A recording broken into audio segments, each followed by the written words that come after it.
I do not spare you. He says, what warrior wants to be spared? I do not spare you. I love you thoroughly, my brothers in war. Thus spoke Zarathustra. On the new idol, next section. Somewhere there are still peoples and herds, but not where we live, my brothers. Here there are states. State? What is that? Well then, open your ears to me, for now I shall speak to you about the death of peoples.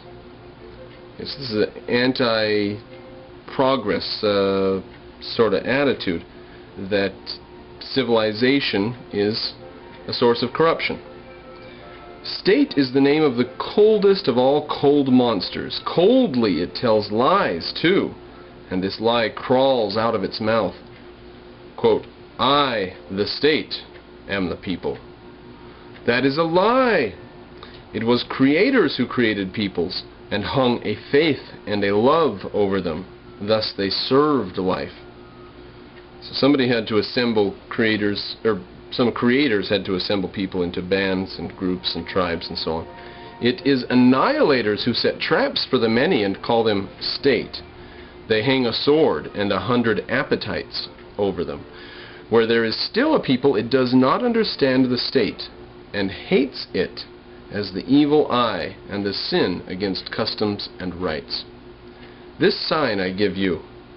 Every people speaks its tongue of good and evil, which their neighbor does not understand. It has invented its own language of customs and rights. Here's the underlined little bit here. But the state tells lies in all the tongues of good and evil, and whatever it says it lies, and whatever it has stolen. Everything about it is false. Anarchists out there should love this bit. It bites with stolen teeth, and bites easily. The state bites with stolen teeth. They weren't even its teeth. Even its entrails are false. Confusion of tongues of good and evil, this sign I give you as the sign of the state. Verily, this sign signifies the will to death. Verily, it beckons to the preachers of death. The state says, preachers of death, come cooperate with the state. All too many are born for the superfluous. The state was invented. Too many people are born, therefore they invented the state to do things to take care of all the people that are born. Take care of, because there's too many of them, so what do? We try to get rid of them. Behold how it lures them, the all too many, and how it devours them, chews them, and ruminates. And now we quote from the monster, the state. On earth there is nothing greater than I. The ordering finger of God am I. Thus roars the monster. And it is not only the long-eared and short-sighted who sink to their knees. Alas, to you also, you great souls, it whispers its dark lies. Alas, it detects the rich hearts, which like to squander themselves.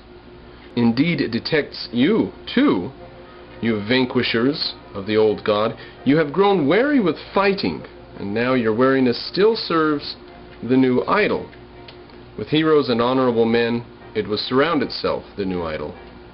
It likes to bask in the sunshine of good conscience, the cold monster. Now, was Nietzsche a harbinger of totalitarianism? Certainly not in a consistent way, because it sounds here like he doesn't care for the state too much, doesn't he? It will give you everything if you will adore it, this new idol. Thus, it buys the splendor of your virtues and the look of your proud eyes. It would use you as bait for the all too many.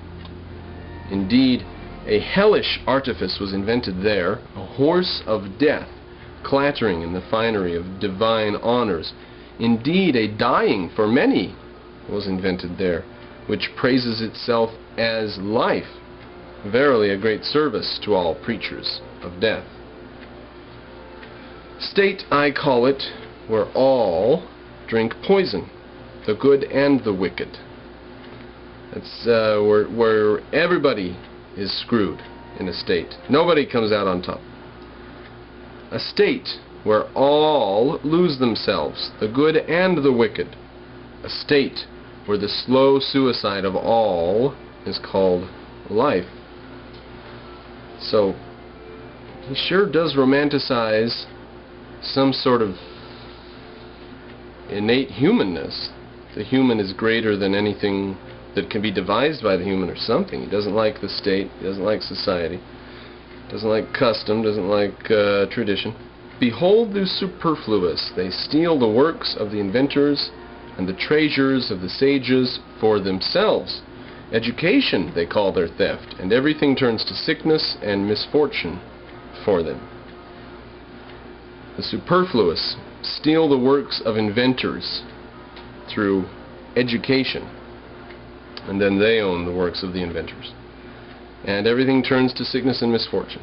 Behold the superfluous, they are always sick. They vomit their gall and call it a newspaper. They devour each other and cannot even digest themselves. Behold the superfluous, they gather riches and become poorer with them. They want power, and first the lever of power, much money. The impotent paupers.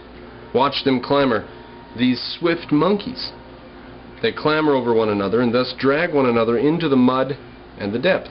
They all want to get to the throne, that is their madness, as if happiness sat on the throne. And so much the worse for them if they were to get there even. Often mud sits on the throne. Mud.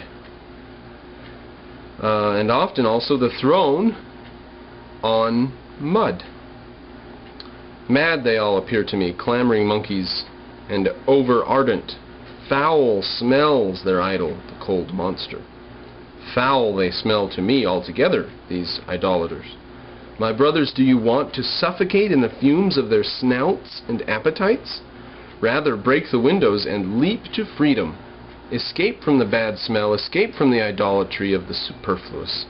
Escape from the bad smell, escape from the steam of these human sacrifices.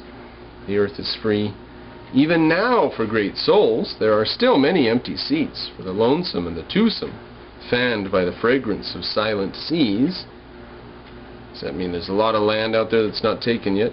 A free life is still free for great souls. Verily, whoever possesses little is possessed that much less. So your possessions possess you. Okay? Praised be a little poverty.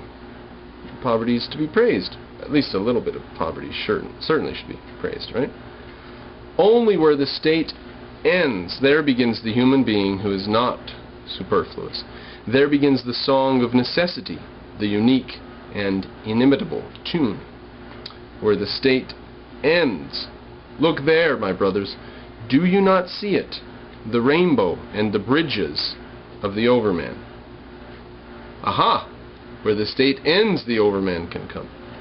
Almost like Marxism just picked that up. I don't know, did that come from Marx? Or did that come from Nietzsche? The idea of the overman in Marxism. I mean, because Marxism supposedly was going to create the new man, the new Soviet, the new communist man, the new socialist man, through Lamarckian type evolution. And they were supposed to lead to the end of the state. Marxism was supposed to lead to the end of the state. The state's supposed to wither away under a perfect Marxist society, right? And here we have the state supposedly ends, and that's where Zarathustra's bridges and rainbow is. Interesting. Okay. On the flies of the marketplace. Flee, my friend, into your solitude. I see you dazed by the noise of the great men, and stung all over by the stings of the little men. Woods and crags know how to keep a dignified silence with you. Be like the tree that you love with its wide branches. Silently listening, it hangs over the sea. Be like the tree that silently hangs over the sea. Where solitude ceases, the marketplace begins, and where the marketplace begins, the noise of the great actors and the buzzing of the poisonous flies begins too. In the world, even the best things amount to nothing without someone to make a show of them. Great men, the people call these showmen. Little do the people comprehend the great, that is,